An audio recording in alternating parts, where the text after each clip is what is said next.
Olá a todos e todas. Este é o quinto programa da Agenda Mundo, uma produção conjunta da TV GGN e do blog Chacoalhando. O tema do programa de hoje é a contaminação de alimentos e da água no Brasil por agrotóxicos. Mas antes de mais nada, eu gostaria de explicar o motivo da interrupção do programa por várias semanas. Resumindo, o meu computador e o webcam de trabalho foram roubados. E depois o novo computador veio com defeito. Foi uma bela chacoalhada. Mas, vida que segue. O nosso entrevistado é o professor Marcos Pedlowski, da UENF, a Universidade Estadual do Norte Fluminense. Formado em Geografia pela UFRJ, o professor fez seu doutorado em Planejamento Ambiental pela Universidade de Virginia Tech, nos Estados Unidos. Através de seu blog, Pedlowski está na linha de frente do movimento que procura fazer com que as autoridades sanitárias brasileiras regulamentem o uso dos agrotóxicos, também chamado de pesticidas e defensivos agrícolas, e proíbam aqueles que tragam mais riscos à vida e à saúde da população. Há poucos dias, foi aprovado na Câmara o texto básico do projeto de lei 6.299/2002, conhecido como Pacote do Veneno, que, dentre outras medidas, transfere para o Ministério da Agricultura a decisão de autorização e comercialização de agrotóxicos no país. Com isso, IBAMA e Anvisa deixariam de ter a decisão final, mesmo que ainda possam manter alguma responsabilidade em analisar e estabelecer exigências aos produtos. Peço audiência para dar os likes, compartilhar o link do programa e contribuir para o canal da TV GGN, o que pode ser feito por Pix através da chave jornalggn@gmail.com ou através do Catarse, como pode ser visto nesta tela. Após esta breve introdução, vamos então à nossa entrevista de hoje. Professor Pedlowski, seja muito bem-vindo ao Agenda Mundo. Rosenthal, muito obrigado pelo convite e eu espero que essa nossa conversa seja interessante e útil para todos os que acompanham o programa e aqueles que vão acompanhar, porque é uma das maravilhas da internet que está sempre rodando, né? Então, vamos lá. Professor, ao longo dos anos, tanto o IBAMA como a Anvisa permitiram que a contaminação de alimentos e da água atingisse níveis alarmantes.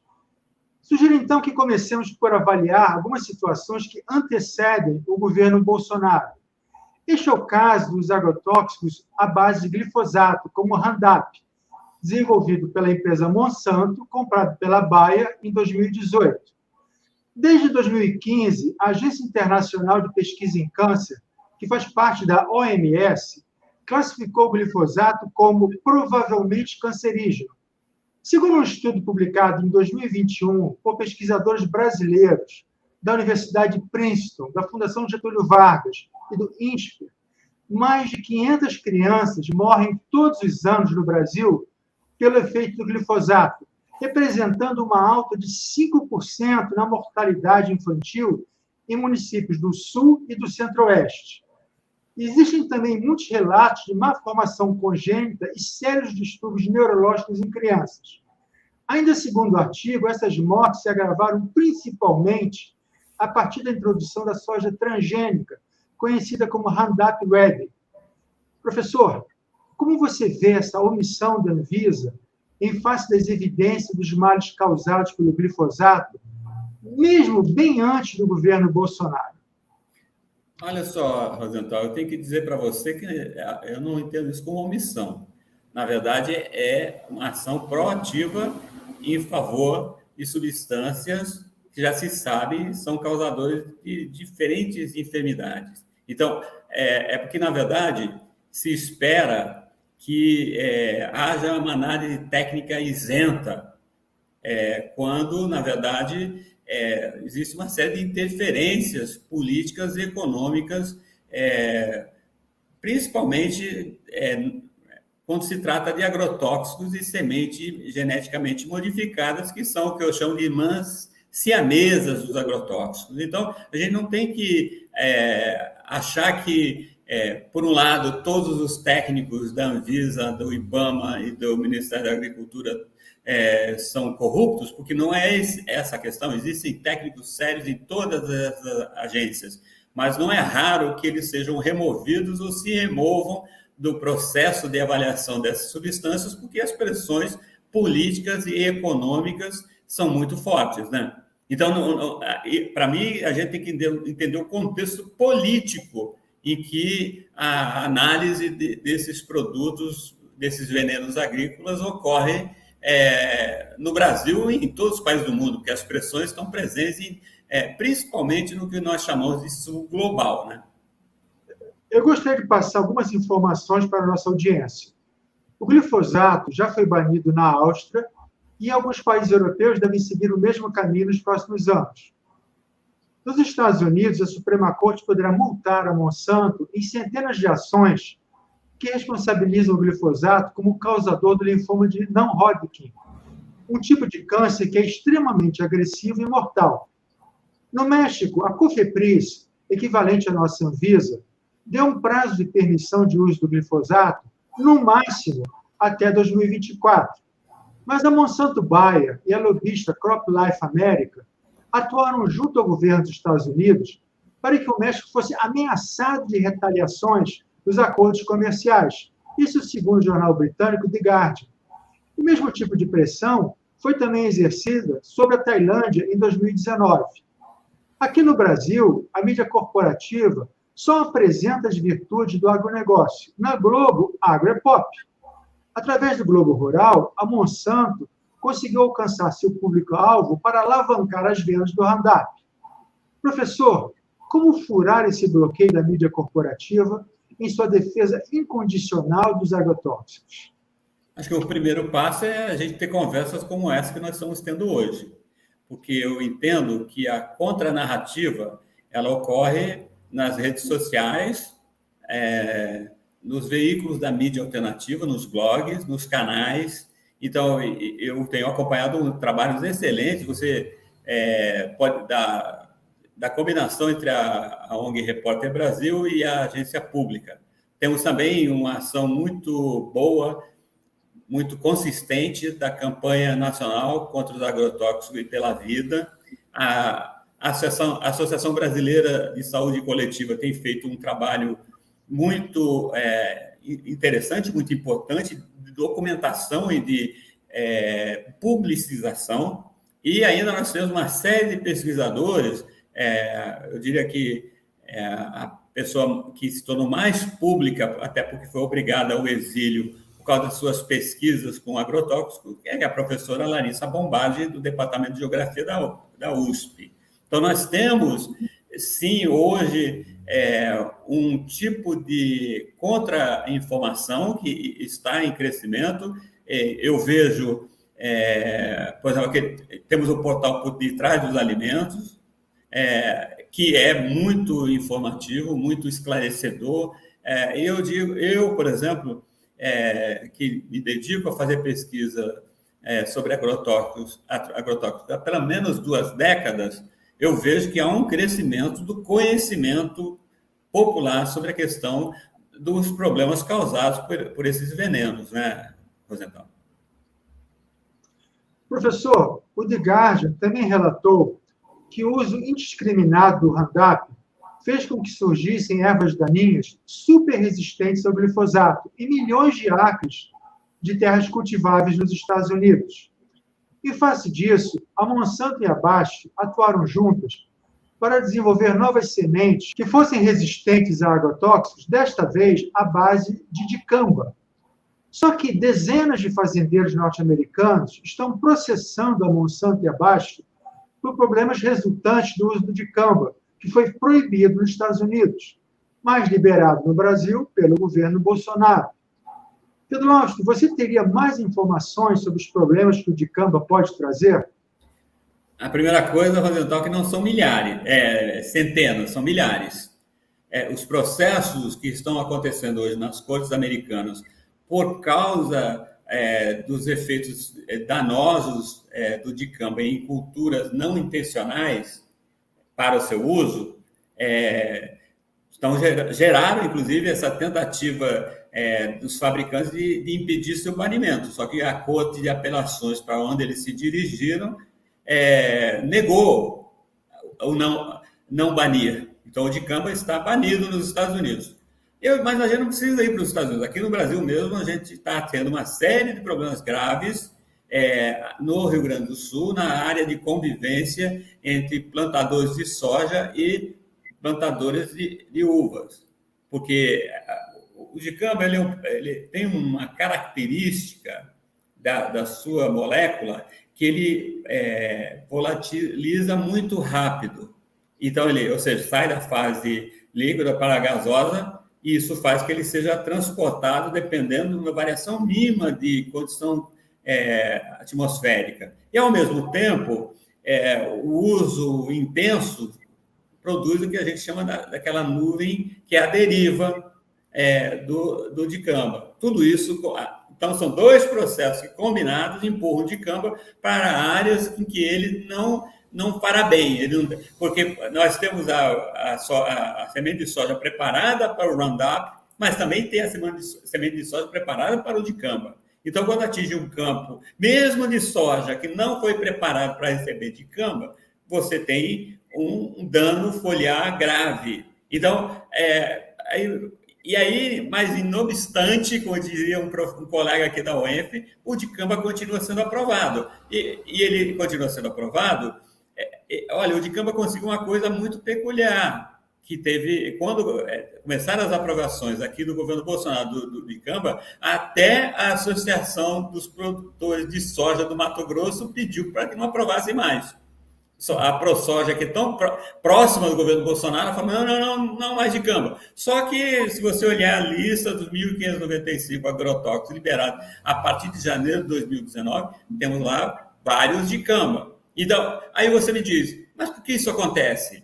Olha, porque os interesses econômicos, e aí nós temos não só a Baste, como a Bayer, que Bayer é Monsanto é Bayer, nós temos também as empresas chinesas que hoje estão crescendo exponencialmente no mercado mundial e que têm grande influência no Brasil, que também querem vender dicamba no Brasil. Então, mas isso acontece no etéreo? Não, acontece nas relações econômicas e políticas entre esses parceiros comerciais. Porque enquanto o Brasil tem soja para vender, a União Europeia e a China têm agrotóxico. Então, esse tipo de balanço geopolítico e a economia política do agronegócio envolve que a gente venda soja e compre agrotóxico, já que ainda não produzimos no montante que usamos, tá certo? Eu fico assim, só imaginando como é que é possível manter uma cultura orgânica com risco, né, da deriva. Tem que estar, a colheita precisa estar a não sei quantos quilômetros de distância para estar salvo, né, do efeito dessa volatilização do agrotóxico. Isso é uma grande ironia, né, Rosenthal? Porque o cara, para produzir orgânico, ele tem que provar tantas coisas que se você chegar lá e identificar que ele foi contaminado com dicamba, já perde seu selo de certificação de orgânico. Agora, se você chegar para comprar seu pimentão, que 9,8 em 10 pimentões estão contaminados até o talo, ninguém vai pedir para você mostrar a certificação. É essa grande disparidade, essa grande desigualdade na produção de alimentos que a questão dessa disseminação descontrolada desses venenos poderosíssimos mais explicita essa contradição. Por que o orgânico é tão certificado e o que é contaminado ninguém certifica? E aí tem que dizer, a própria avaliação do nível de contaminação dos alimentos tem sido prejudicada fortemente desde da tomada do poder pelo presidente de fato, Michel Temer. Ele e o governo e o presidente Jair Bolsonaro têm uma forte carga de responsabilidade na diminuição do controle que se tem sobre o quão contaminado está o alimento que chega na mesa do brasileiro neste momento. E eu posso dizer, está chegando comida cada vez mais bem contaminada. E não sou eu quem digo, é o próprio Ministério da Agricultura que acabou de liberar, no final do ano passado, um relatório reconhecendo ampla contaminação até por agrotóxicos não aprovados para determinadas culturas que estavam chegando nos alimentos que a gente está comendo. Então, essa é uma situação aguda no Brasil nesse momento. E aí eu digo, nesse caso, o agro não tem nada de pop, o agro tem muito de tóxico, tá, Rosenthal? Sim. Bom, agrotóxicos à base de clorpirifos foram proibidos nos Estados Unidos por estarem associados à diminuição do QI em crianças. Aqui no Brasil, o clorpirifos é usado em larga escala há mais de 20 anos, segundo o site Por Trás do Alimento, enquanto a Anvisa nada fez a respeito.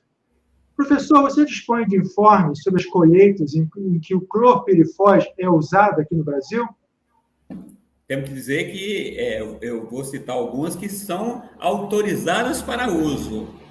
Nós temos também um conjunto de culturas para os quais não está autorizado o uso e mesmo assim o uso ocorre, que é uma das características nunca ditas. Aprova para uma coisa, mas quando chega na realidade de campo, pode usar em qualquer outra coisa. Eu já demonstrei isso, já documentei e já tenho artigo publicado mostrando isso. Então, agora, no que se usa clorpirifos legalmente no Brasil? Pouca coisa. Batata, café, feijão, maçã, milho, soja, trigo, pouca coisa. E aí, você fala, são as que foram autorizadas. E aí eu tenho que dizer uma coisa interessante. Como eu tenho acompanhado, eu tenho um blog e que eu lancei o Observatório dos Agrotóxicos. E aí, então, eu tenho lá todos os 1.595 foram aprovados, todas as características principais, e se é aprovado ou não na União Europeia. O clorpirifos era tolerado na União Europeia até o final de 2020. Só que agora a União Europeia proibiu o clorpirifos lá também. E o que está acontecendo? Esse saldo está vindo para o Brasil e para outros países, como Argentina e Paraguai. Então, só para começo de conversa. Então, eu digo o seguinte, é uma coisa interessante, é o que eu chamo da dupla moral que existe das grandes corporações e seus papos de governança ecológica, governança corporativa. Se proíbe lá, manda para cá. Essa é a verdade. Então, eu diria que o clorpirifos, que é um dos detalhes, que é a questão do problema de desenvolvimento do sistema cognitivo das crianças, eu diria que o clorpirifos tem vários outros problemas. Esse é só um deles. E aí, se você for lá no blog do Pedrovski, baixar a planilha, vai ver quem está vendendo clorpirifos e quantos foram aprovados. Então, mais uma vez, está se brincando com a saúde do brasileiro e num momento, inclusive, que se pretende diminuir as verbas do SUS. É uma contradição. Se aumenta o nível de contaminação ao mesmo tempo que tira dinheiro da saúde pública, né? Quer dizer que agora, quando eu tomar meu cafezinho, vou estar preocupado se ele vai estar contaminado com clorpirifos? Não, eu diria para você se preocupar com dezenas de outros agrotóxicos que estão no seu café. Se você baixar na internet o Atlas dos Agrotóxicos da professora Larissa Bombardi, que é gratuito, estou fazendo propaganda dela, mas é gratuito. Aí você vai ver que ela separou uma série de culturas para ver quantos agrotóxicos elas utilizavam e quantos desses agrotóxicos estavam proibidos na União Europeia. E eu diria, só no café é uma quantidade muito grande. Então, nós não tomamos só clorpirifos, porque tem glifosato também, e aí tem vários outros. Então, é por isso que essa conversa que nós estamos tendo aqui, ela é tão importante para as pessoas, só que a maioria de nós não está ciente, porque tem outras questões muito mais prementes para resolver. Esse é um dos problemas do agrotóxico. A maioria das pessoas vai se preocupar se tem comida na mesa, vai se preocupar se tem agrotóxico na comida. É uma questão muito injusta para com a maioria dos brasileiros, né? E para com a maioria dos pobres do planeta que tem que comer uma comida contaminada com agrotóxico por causa de uma opção por um modelo agrícola, que é o modelo agrícola da Revolução Verde, que de verde não tem nada. Bom, segundo outro relato do site Por Trás do Alimento, O Brasil é o principal destino de inseticidas à base de neonicotinoides, exportados pela Bayer e pela chinesa Syngenta, e que foram banidos da Europa por causarem a morte de centenas de milhões de abelhas. Professor, sendo as abelhas fundamentais para a agricultura através da polinização, o agronegócio não está dando um tiro no pé ao continuar com o uso intensivo desses produtos? Eu não diria que não está dando tiro no pé, está dando tiro de bazuca no pé, talvez um tiro de tanque russo no pé, falando um pouco em relação ao momento que nós vivemos lá na Ucrânia. É uma situação completamente contraditória, né? Porque não são apenas as abelhas, você tem um conjunto de polinizadores benignos que estão sendo aplastados, né, por esse uso demasiado de inseticidas, e aí você vê que os únicos que ganham no final são os fabricantes, porque, por exemplo, se nós continuarmos nessa toada de extinção de polinizadores, o que vai ter daqui a um tempo, algumas empresas estão tentando. Eu fui numa feira agrícola em Portugal, tinha gente criando suas próprias abelhas. Aí o pessoal mais high-tech está fazendo abelhinhas mecânicas, ok? Então, daqui a um tempo você vai ver aqueles mini drones fazendo a polinização. Mas eu digo, nesse planeta que a gente quer viver, é um planeta que acaba com os polinizadores, daí o cara cria um drone de abelha para fazer a polinização. Então, essa é uma discussão que não tem nada a ver só com a noção de que a questão da agricultura ser ecológica tem a ver com gente que vive abraçando árvore no final de semana. A questão de uma agricultura, de um modelo ecológico de agricultura tem a ver com a sanidade de todo o planeta, porque os polinizadores não estão só na agricultura, eles estão na sustentação de ecossistemas inteiros. Se a gente perde essas populações, a gente terá uma ruptura na cadeia da vida. E aí será uma situação que, combinado com as mudanças climáticas, que também resulta desse modelo, nós teremos uma situação gravíssima do que seria uma grande onda de extinções, porque perdendo os polinizadores, como as abelhas, você perde uma série de outros elementos que estão na cadeia trófica acima dos polinizadores e abaixo. Então, essa é a questão grave, que quando você permite esses neonicotinoides em grandes quantidades, você está concordando, porque eu tenho que lembrar que tem um outro agrotóxico que nos Estados Unidos só é permitido para fazer erradicação de carrapatos, que está sendo muito usado no Brasil e já causou vários incidentes de extinção de colmeias, que é o famigerado fipronil. Então, quando a gente pensa, os neonicotinoides são... Não, tem coisa pior, e tem coisa pior sendo liberado pelo governo Bolsonaro. Quando, no início, se viu o fipronil, que era contrabandeado via o Paraguai, a ministra Tereza Cristina, não, isso não entrou legalmente, até ali, né? Porque depois que ela conseguiu aprovar um conjunto de substância com fipronil, agora você compra fipronil legalmente, não precisa mais importar clandestinamente via a fronteira porosa com o Paraguai, entendeu? Bom, a Bayer vem investindo em propaganda positiva para se contrapor à sua má imagem pela questão dos agrotóxicos. Mas a empresa também vem investindo em propaganda negativa contra jornalistas e ativistas que denunciam as ligações do Roundup com o câncer, segundo revelou o The Guardian. Existe também documentação que mostra que a Monsanto interferiu secretamente em trabalhos científicos sobre o efeito cancerígeno do Roundup. Aqui no Brasil, já foi comprovado que, no passado, lobistas da indústria do tabaco financiaram pesquisadores das nossas universidades para obter relatórios favoráveis ao fungo. Pedro, existe algum indício que lobistas dos agrotóxicos, como a CropLife Brasil, estejam conseguindo penetrar no meio acadêmico, seja através de publicações ou de congressos científicos? Olha só, a primeira coisa é que os lobistas das empresas não estão só no meio acadêmico, eles estão principalmente onde? dentro do governo federal, no governo Bolsonaro, no Ministério da Agricultura, estão no Congresso Nacional, estão no sistema judiciário.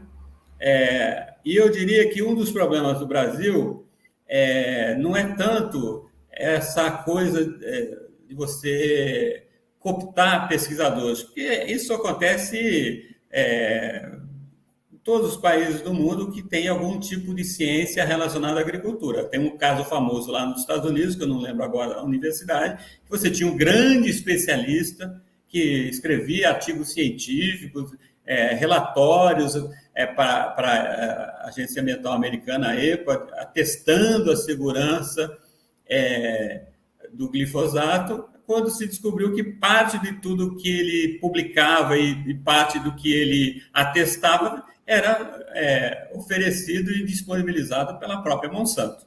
Então, essa eu não sei o que aconteceu com ele, porque lá nos Estados Unidos a coisa é um pouco mais regrada, minimamente, e quando você tem que ter separação de interesses das corporações que financiam a pesquisa, da ação de pesquisa, dos investigadores científicos, ainda que formalmente, mas existe. Aqui no Brasil, imagina nessa condição de penúria extrema das verbas de ciência, se a gente vai ter tempo para ficar controlando quem recebeu o dinheiro da Bayer ou da BASF ou da ChemChina. Isso aí, quando chega algum dinheiro, ainda tem festa. Periga, tem gente que vai lá e faz festa com garrafa de agrotóxico. Eu estou colocando uma situação extrema porque eu acho que tem um problema maior, que é a ligação umbilical das universidades brasileiras com o pensamento de agricultura americana, que começou lá na década de 50 na Harvard University, se espalhou pelos Estados Unidos. Eu cito a Purdue University, que é uma grande universidade do agronegócio, e que formou essas universidades americanas ligadas a essa mentalidade do agronegócio, formaram boa parte das gerações iniciais dos doutores brasileiros na área de agronomia, medicina veterinária e zootecnia. É só pegar o pedigree desses formadores dos cursos lá no Brasil, após a década de 70, e você vê as universidades americanas todas alinhadas aí. E aí eu vou dizer, a questão é que isso gerou uma forma de pensar a agricultura pró-agronegócio. Então, por exemplo, a Universidade de São Paulo, que trouxe e internalizou o conceito de agronegócio no Brasil, a partir da sua faculdade de economia, nem de agronomia, a faculdade de economia e administração, a FEA. Então, os primeiros grandes eventos para popularizar o agronegócio ocorreram dentro da USP. Só que até hoje a USP tem cursos voltados para a formação do agronegócio. Agora, mesmo que não seja explícito isso, quando você forma um engenheiro agrônomo que não sabe lidar com a policultura e só é formado pensando nesse pacote tecnológico, você gera um engenheiro agrônomo que está querendo servir ao latifúndio agroexportador, grandes proprietários rurais, e aí não sabe tratar com aquela agricultura orgânica, policultura. Há grande dificuldade nessa formação por uma agricultura ecológica. Aí o cara vai ter que desaprender no campo para aprender a fazer agricultura ecológica. Então, eu diria o seguinte, o nosso problema não é tanto de cooptação, porque ela existe, eu não vou ser uma poliana aqui, dizer que todos somos vestais, não é o caso, mas, ao mesmo tempo, esse não é o problema. O maior problema é a forma ideológica de pensar como deve ser a produção de alimentos, que é introduzido em todo jovem agrônomo que entra e senta pela primeira vez numa cadeira de um curso de graduação. E segue no mestrado, no doutorado, no pós-doutorado, que a lógica continua sendo a mesma. Então, aí eu acho que é o problema, essa influência do pensamento pró-veneno, pró-semente geneticamente modificada, porque toda vez que alguém vai falar contra, aí esse cara é ostracizado dentro da comunidade acadêmica. Mas por quê? Porque ele é visto como alguém que é antagônico a essa forma hegemônica de pensamento. Professor, como comparam os níveis máximos de contaminação por glifosato aceitos em produtos agrícolas e na água na União Europeia e no Brasil. Não ficam prejudicadas as vendas do setor agrícola brasileiro para mercados altamente seletivos como o europeu? Por exemplo, a Rússia já vem reclamando desde 2019 do excesso de resíduos de glifosato na soja brasileira. Olha só, Rosenthal, essa é uma questão interessante. Existem 2 livros da professora Larissa Bombardi. O primeiro é um atlas, né, dos agrotóxicos e compara uma série de elementos com a União Europeia, em que eu lembro aqui do valor de tolerância do glifosato na água de torneira, que no Brasil tolera-se 5.000 vezes a mais o que é tolerado na União Europeia. E aí você tem uma série de outros agrotóxicos que determinados níveis de resíduos variam de 3.000 vezes, 1.000 vezes, 300 vezes aqui no Brasil. E isso quer dizer o quê? É que, como já tivemos sinais, temos o caso da Rússia com o glifosato, mas você tem uma rejeição crescente na União Europeia como um todo, por causa dessa combinação de glifosato e desmatamento. Então, você tem uma transição até para rações que não usam soja na Alemanha e na Noruega, e você tem um caso que é muito pouco falado, foi uma bandeira vermelha dada pelo Serviço Sanitário Russo na soja brasileira, como você mencionou, mas foi muito específico, ou diminui o nível de glifosato, ou a Rússia não comprará mais soja brasileira. E tem um outro caso que é muito pouco falado, mas é muito importante, foi da Nestlé, que levantou a bandeira vermelha para a produção de café do estado do Espírito Santo, que é usada naquelas misturas especiais das cápsulas. Então, nesse momento, não sei se a Nestlé já levantou o embargo, mas teve um embargo da Nestlé contra o café capixaba. Eu te digo o seguinte, essa discussão sobre o nível de resíduos altíssimo que está ocorrendo no Brasil vai levantar, cedo ou tarde, embargos na União Europeia, na Rússia e na China. Porque essa é uma coisa interessante. Se pensa que a China é o reino da poluição, enfim, não, os chineses estão fazendo uma transição para... tem idas e vindas, mas os chineses estão limpando a produção agrícola chinesa, estão limpando todas as importações. Então, ao mesmo tempo que eles empurram para nós, eles querem que seja feito um uso racional dessas substâncias. E eu digo o seguinte, eu não vejo sinal nenhum que o agronegócio brasileiro está levando isso a sério. Eles acham que a ideologia dominante é que todos vão continuar eternamente precisando comprar a produção brasileira, esteja contaminada até o talo ou não. Só que, por exemplo, a China já tem uma projeção em associação com a Rússia de se tornar autônoma em pelo menos 40%, inicialmente, 40% será de produção interna na China. Então, se a China for autônoma 40%, para quem o Brasil vai vender os 40% que a China deixará de comprar do Brasil? É essa a questão. Aí você fala, não, outros comprarão. Não, outros já estão fazendo os seus ajustes. Como eu já disse, em relação, por exemplo, à produção de suínos e salmão na Alemanha e na Noruega. Já existem banimentos em grandes empresas produtoras de salmão com a soja brasileira. Agora, nada disso foi assimilado. Há um comportamento como se os europeus fossem bobos e que os russos fossem bobos, quando no final os bobos somos nós. Mas eu tenho que ressaltar também que nesse processo todo eu noto, e talvez alimente essa forma de pensar no Brasil, uma dupla moral da União Europeia, porque vários dos produtos que estão banidos lá e para os quais eles estão estabelecendo níveis mais rígidos de concentração máxima de resíduos, são os que eles vêm vender aqui no Brasil. O Brasil é o segundo maior consumidor mundial, depois dos Estados Unidos, não por larga diferença, de produtos banidos na União Europeia, que são vendidos fora da União Europeia.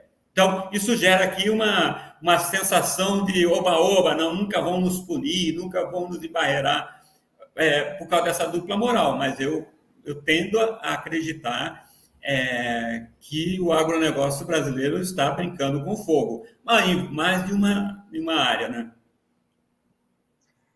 Bem, pelo menos até o momento atual, em que o pacote do veneno não foi ratificado no Senado, ainda caberia à Anvisa estabelecer os níveis aceitáveis de resíduos de agrotóxicos nos alimentos e na água consumidos no Brasil. Só que isso é algo que ela não vem cumprindo faz tempo, com graves consequências para a saúde da população. Mais recentemente, Bolsonaro indicou um militar para o cargo de diretor-presidente da Anvisa, esperando com isso exercer ingerência na agência reguladora. Mas parece que anteriormente, mesmo em governos do PT, também teria havido alguma forma de ingerência. A minha pergunta é: como se pode blindar a Anvisa dessas interferências que atendem a interesses que em nada beneficiam a saúde da população?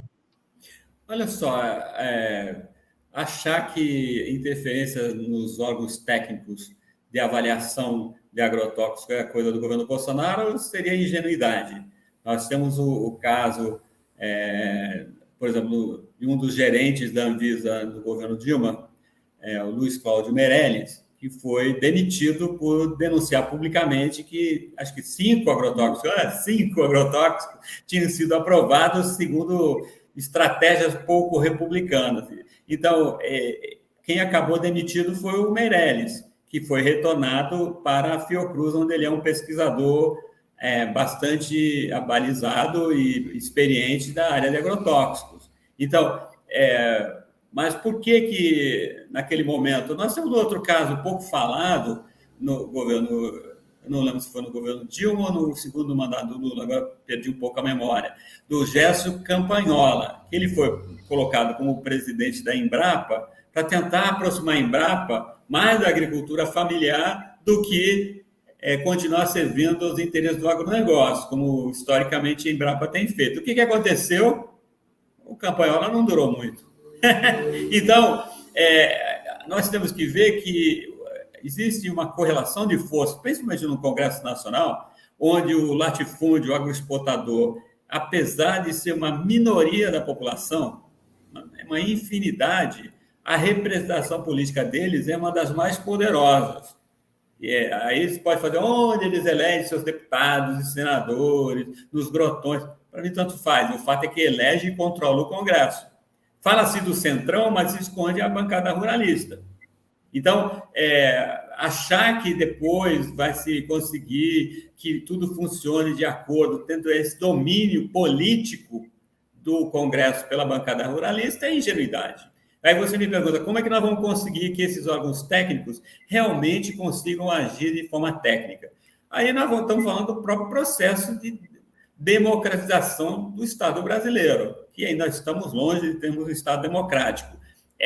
Eu diria que essa questão, por exemplo, da excelência técnica não pode ser separada da determinação e da busca de um modelo agrícola agroecológico. Então, não é uma discussão separada de um debate nacional sobre o destino de nação. Porque existe um cientista político chileno, o Guillermo O'Donnell, muito famoso, que ele dizia que um dos problemas da América Latina é que suas instâncias democráticas, suas instituições eram muito frágeis. Então, diante disso, tudo era permissível no nome de instituições que, na verdade, são fraquíssimas. Eu diria que esse debate de como é que a gente encapsula a Anvisa, IBAMA, ICMBio e os protege dessas interferências desse ou daquele governo, eu diria que isso é um debate sobre como nós defendemos a maioria da sociedade brasileira do controle que uma minoria da população exerce sobre a maioria. Então, por isso que esse debate, por exemplo, sobre os agrotóxicos, eu defendo que seja uma pauta política importante em 2022. Essa coisa que se coloca, vamos lutar contra o fascismo, tudo muito certo. Mas o fascismo que se fala se expressa como no cotidiano das pessoas? Eu diria que se expressa empurrando comida envenenada com agrotóxico para a mesa de todo mundo, na mesa daqueles que conseguem comer ainda.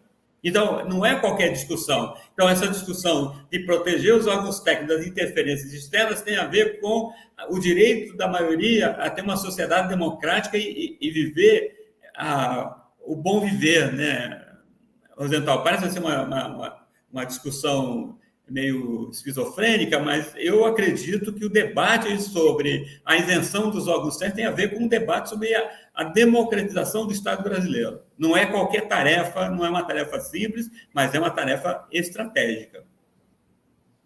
Bom, vamos esperançosamente caminhar nessa direção.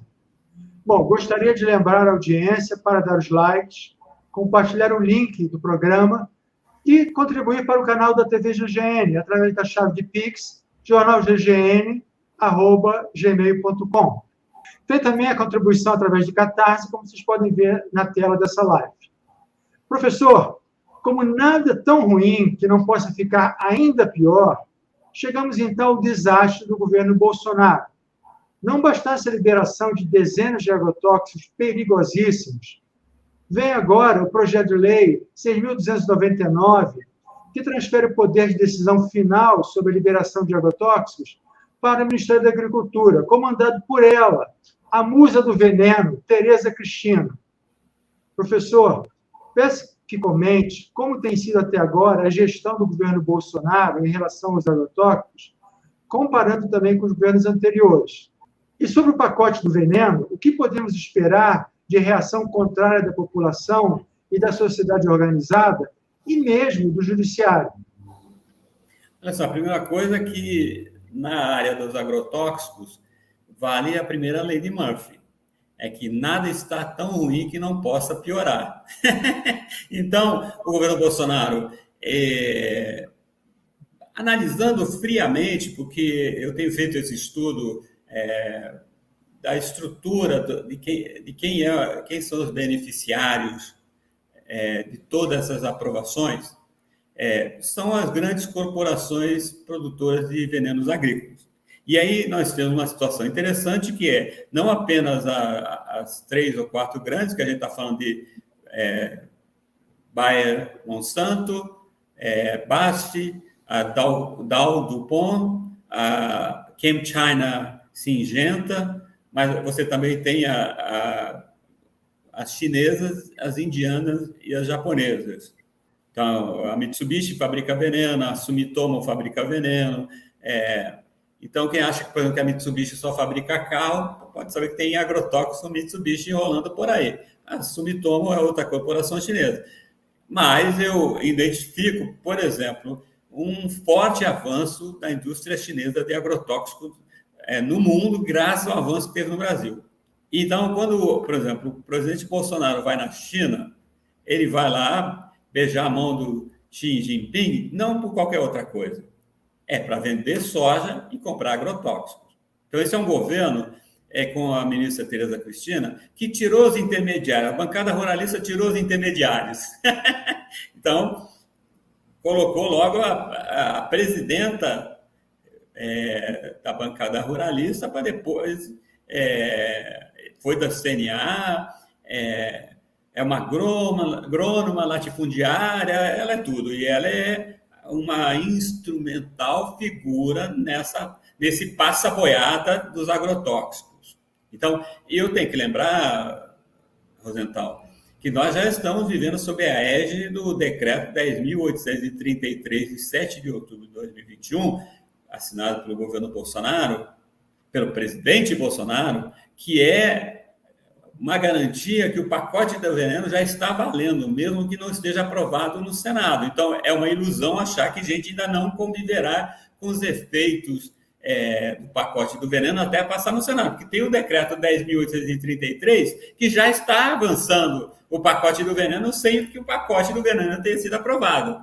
E aí você pergunta, quais são as características do pacote do veneno que tornam assim, a situação tão preocupante? Primeiro que não vai ter mais ninguém preocupado com saúde avaliando o agrotóxico, nem meio ambiente. Só vai ter saiu o IBAMA, saiu a Anvisa, ficou só o Ministério da Agricultura. Ou seja, sai a parte ambiental e sai a parte da saúde e fica só o agronegócio decidindo qual substância é liberada ou não. É óbvio que todo mundo que pedir registro, inclusive a legislação já prevê isso, se você não aprovar em um certo momento, até um certo ponto, aí já fica aprovado automaticamente em caráter precário.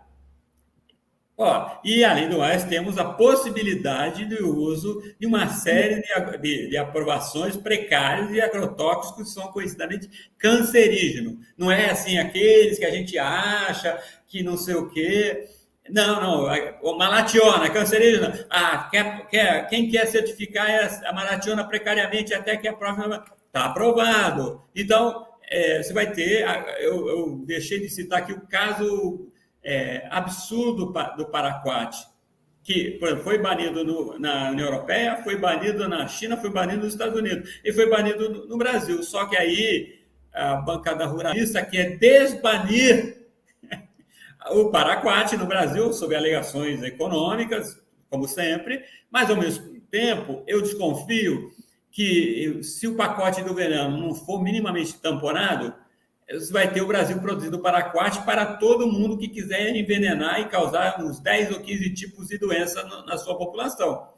Esse é um projeto. O Brasil se tornar um produtor daqueles agrotóxicos que ninguém vai poder produzir mais. Isso está no pacote do veneno, ainda que venha com essa linguajar de modernização, cuidado. Não tem nada disso, porque o nome é engraçado, defensivos agrícolas, ou... Que defensivo? O que o agrotóxico tem de defensivo? Ele é muito agressivo. Então, o outro, assim, quando você usa para ambientes florestados, é melhorador ambiental, uma coisa assim. E vai melhorar o quê? Vai cair todas as folhas, vai matar todos os bichos, isso é melhoria ambiental.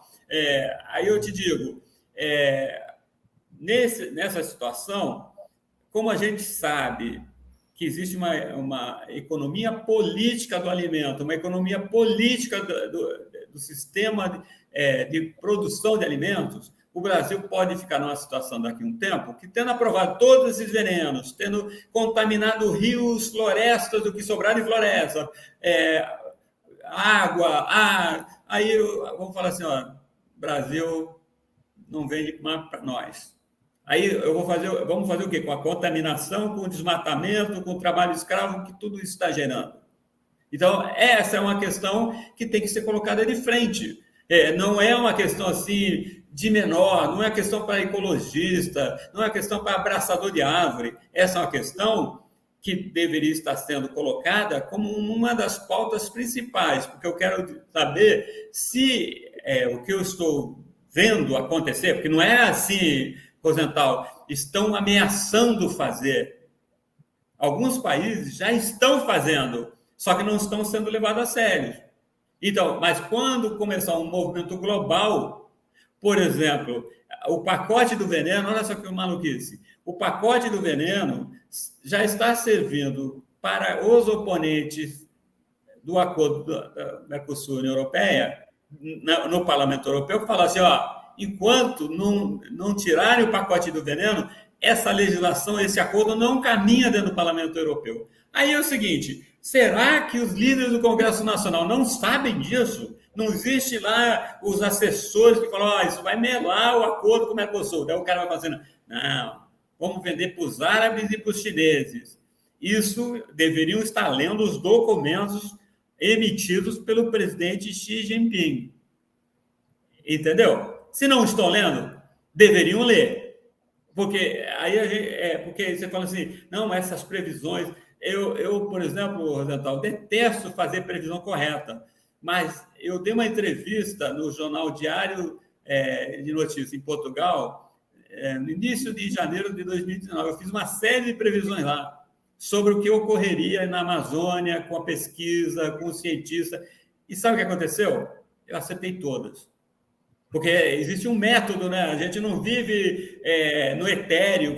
Como pesquisadores, nós temos a obrigação de termos uma análise ancorada na realidade. Então, não precisa ser minimamente nenhum Einstein, que eu quero dizer, para você fazer previsões como as que eu estou fazendo aqui, ou das análises que eu estou fazendo aqui. É porque a gente tem que olhar e ler o que está acontecendo. E não é apenas, por exemplo, saiu a Fundação Heinrich Böll, publicou esse ano, está em alemão, o Atlas do Pesticidas 2022. Então, se você chegar lá na internet, Pesticides Atlas 2022, você baixa lá um documento, amplíssimas informações sobre a contaminação ambiental, sobre o adoecimento, sobre quanto está sendo consumido. E isso vai para onde? A Fundação Heinrich Böll vai mandar para dentro do Parlamento Europeu. E não é à toa que você já tem todo mundo pedindo para traduzir, pelo menos para inglês, né? Então, eu diria que existe uma série de movimentos de mudança e de cobrança por mudança que vão acabar atingindo o Brasil em cheio. Mas internamente, isso não quer dizer que nós não temos que fazer esse tipo de conversa que nós fizemos hoje e que nós não temos que pressionar por uma pauta política que recoloque a produção agrícola ecológica como aquela que nos faria melhor. Por exemplo, o movimento dos trabalhadores rurais sem terra é o principal exportador brasileiro de arroz produzido ecologicamente. Então, se você for nas lojas que o MST tem em diferentes cidades brasileiras, inclusive no Rio de Janeiro tem uma ali na Lapa, se não me engano, você vai ter condições de comprar arroz sem agrotóxicos. Bom, se o MST e seus assentamentos chegarem a esse nível de aperfeiçoamento do sistema produtivo, por que nós não podemos ter as grandes empresas agrárias brasileiras, os grandes latifúndios, repensando a forma de produzir alimento? E eu quero terminar essa fala aqui dizendo que a propaganda é que o agrotóxico é necessário para produzir comida saudável. Eu queria saber em que planeta do universo o agrotóxico produz comida saudável. Agrotóxico é a antítese da comida saudável. E nós temos, aqui no Brasil, um processo de resistência. O MST explicita um que é já mais estruturado, mas você tem um amplo movimento das chamadas sementes crioulas, que são incrivelmente resistentes a ataques das chamadas pragas agrícolas sem o uso de agrotóxicos. Então, você vem me dizer o seguinte: se existe esse movimento, se tem gente plantando sem veneno, por que nós temos que estar condenados a comer uma comida altamente envenenada? Não há nenhuma lógica para isso, a não ser que a gente compre essa ideia de que o agro é pop.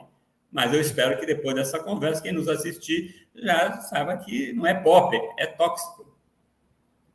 Agora, para se conseguir uma transição, né, para um uso menos intensivo de agrotóxicos, de forma que a gente possa caminhar para um padrão europeu, digamos, né, de contaminação de resíduos de agrotóxicos na água e na comida, né, nos alimentos, como se fazer essa transição sem prejudicar a economia nas regiões produtoras, sem comprometer a produção de alimentos no país, né?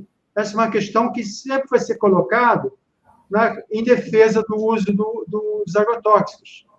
A questão da economia das regiões produtoras e da produção de alimentos, que vai ser comprometida. Você teria algo a dizer sobre isso? Olha só, eu quero dizer o seguinte, que existe uma grande falácia em torno do agronegócio. O que é agronegócio, aí eles falam assim, dentro da porteira, fora da porteira. Então, o que é fora da porteira?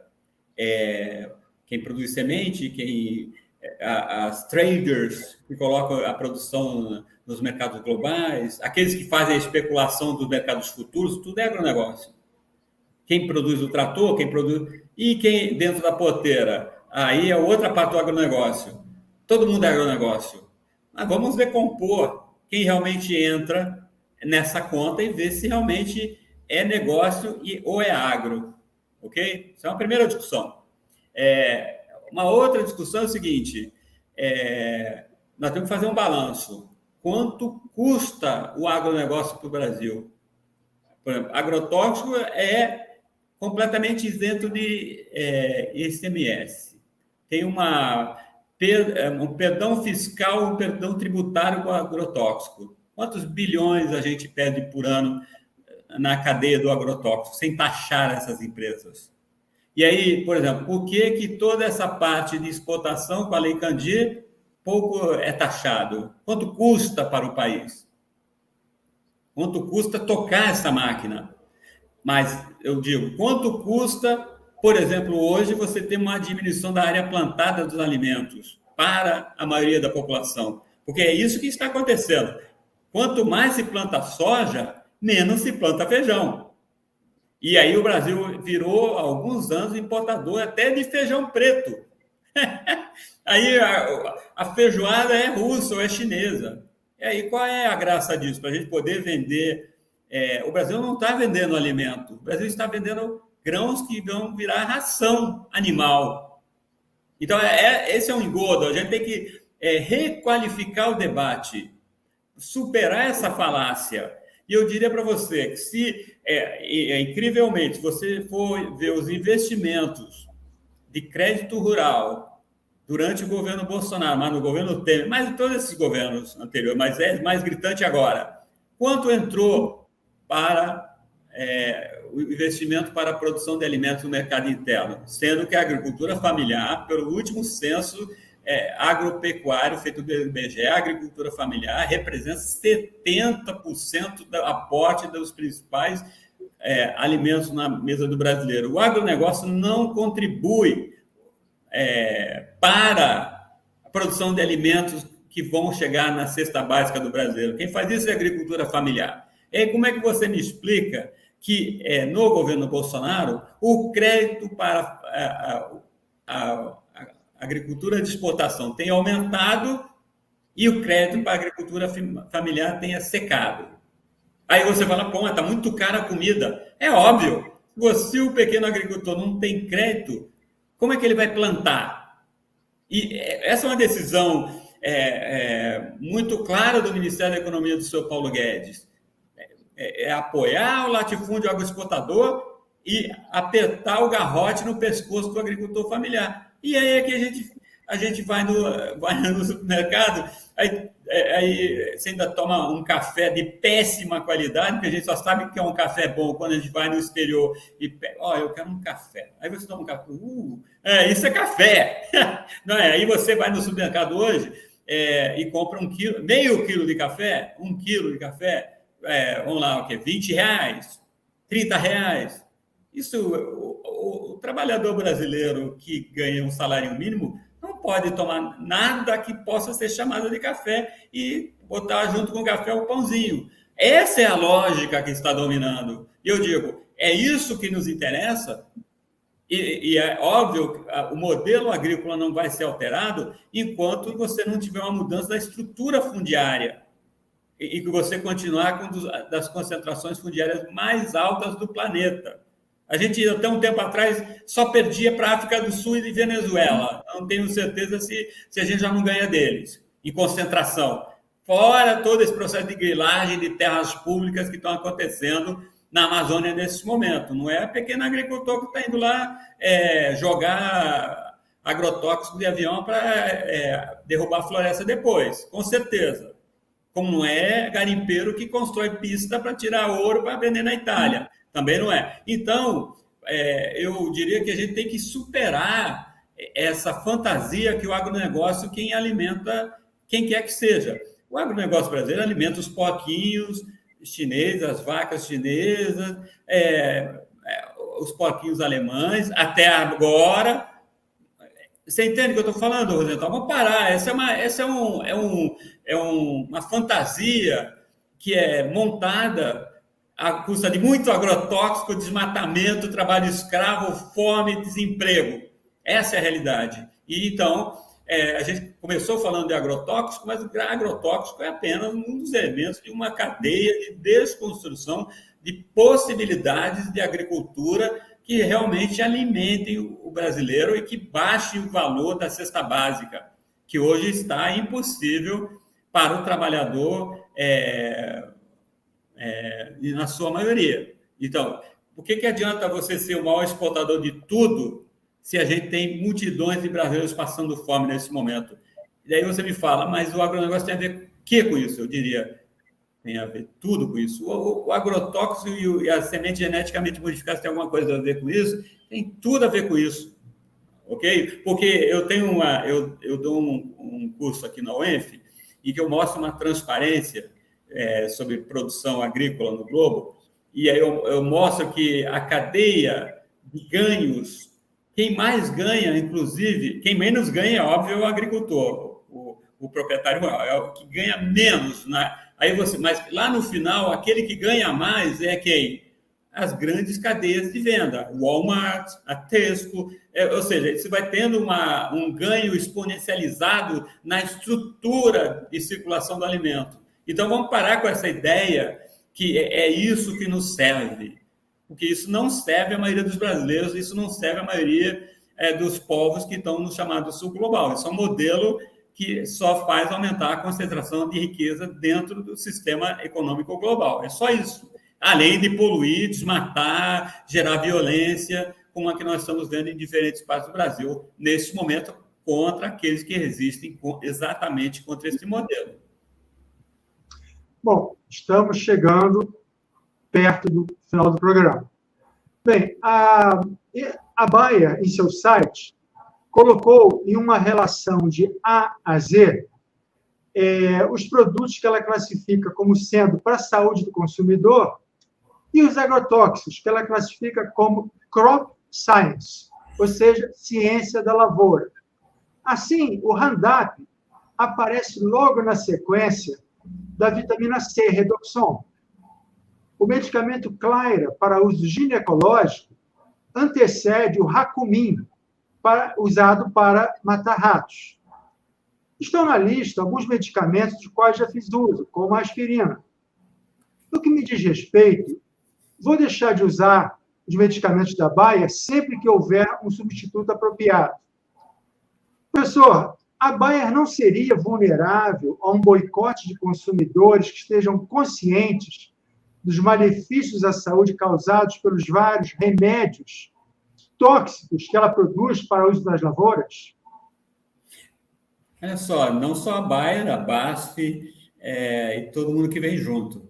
Essa é uma outra discussão interessante que tem a ver com como é que nós que somos num país do capitalismo periférico, temos que entender a nossa relação de consumo e da forma pela qual a gente vai levando até nossas próprias doenças. Então, eu diria que a Bayer é apenas um desses exemplos desse cinismo corporativo. Inclusive, eu posso adiantar, eu tenho uma aluna de mestrado agora que está fazendo uma análise sobre declarações sociocorporativas. E aí a gente quer fazer um estudo para comparar certas declarações sociocorporativas com as práticas. Então, a Bayer vem declarando que é amiga do meio ambiente há uns 50 anos. Pelo menos, que já se tocou. Mas, de amigo do meio ambiente, a Bayer não tem nada. Então, mas não é só a Bayer, é essa forma de produzir, essa forma de viver. Então, eu tinha que falar para você que eu tenho que citar, até porque eu tenho lido recentemente o Aníbal Quijano, que falava que nós temos que ter uma forma descolonizada de viver. O problema da gente aqui e olha que, como eu já vivi 7 anos nos Estados Unidos, já passei temporadas na Europa, eu tenho que sempre dizer, como é que você pode falar isso de um pensamento descolonizado? Se você é o próprio, tem a cara do colonizador. Eu diria que muitas vezes esse debate tem a ver com a gente retomar, e aproveitando que vou fazer uma propaganda aqui dos 100 anos de Darcy Ribeiro, a UENF é a última criação em vida do Darcy, a gente tem que começar a pensar um modelo de sociedade que é aquele que o Darcy falava que nós precisávamos. Só que, para nós recuperarmos, não só o Darcy, Florestan Fernandes, Celso Furtado, Rui Mauro Marini, são gigantes do pensamento nacional que pensavam um Brasil que pudesse ter uma saída melhor, não só para os seus habitantes, mas para os seus vizinhos. Então, a Bayer é um sintoma, vamos falar, um sintoma de uma doença maior. E eu acho que essa coisa, assim, não tem como você banir todos os remédios. Eu sempre fico me procurando me policiar no conjunto do meu consumo. Mas a gente nós que temos salário e alguns aposentadoria, vamos falar, eu consumo, sou obrigado a consumir. A questão do consumo é uma das questões fundamentais para a gente pensar o futuro que a gente pensa para o Brasil e para o planeta. Porque tem uma coisa, não há futuro num modelo, voltando para os agrotóxicos, que esteja ancorado numa forte dependência de venenos poderosíssimos. E aí você fala, não, toma Bayer que cura. Mas a Bayer é que envenena. Essa contradição que eu acho que a sua questão levanta também. Nós temos que repensar este modelo. E talvez a Bayer seja apenas a marionete mais que a gente pode manipular mais claramente para mostrar essa contradição, né, Rosenthal? A gente tem que repensar essas formas de viver. E eu diria que eu fico chocado, mas eu sou obrigado a citar o momento que nós estamos vivendo, que é o que acabou de acontecer em Petrópolis. Porque já se sabia que aquele morro cairia. Por que não se removeu aquelas pessoas dali, não se lhe deu moradia digna? Por que não se tirou 48 horas antes da tempestade, porque se sabia que a tempestade viria? Por que o orçamento de Petrópolis tinha mais dinheiro para festas natalinas do que para a contenção de encostas? É essa discussão que eu acho que nós temos que fazer com muita profundidade, com muita clareza, especialmente num ano eleitoral tão conturbado como será 2022. Né? Tá certo. Bom, antes de concluirmos, você gostaria de fazer alguma consideração final? Não, eu queria agradecer o convite que você me fez, a essas perguntas tão desafiadoras e me colocar à sua disposição para voltar em outras edições, caso você ache que eu tenho coisas a contribuir nesse tópico e em outros, porque eu tenho acompanhado o seu esforço, né? E acho muito legal que você tenha caminhado por uma via tão proativa de reflexão, né? E eu sou um fã do blog Chacoalhando e tenho visto esses trabalhos que você tem feito aqui no canal do GGN e, então, agradecer e me colocar à disposição. Não, eu que agradeço muito pela sua participação, gostaria de tê-lo de volta, com certeza, né? Estou certo que essa participação vai contribuir para uma maior conscientização de que algo precisa ser feito com urgência para regulamentar o setor de agrotóxicos no Brasil. E até o próximo programa.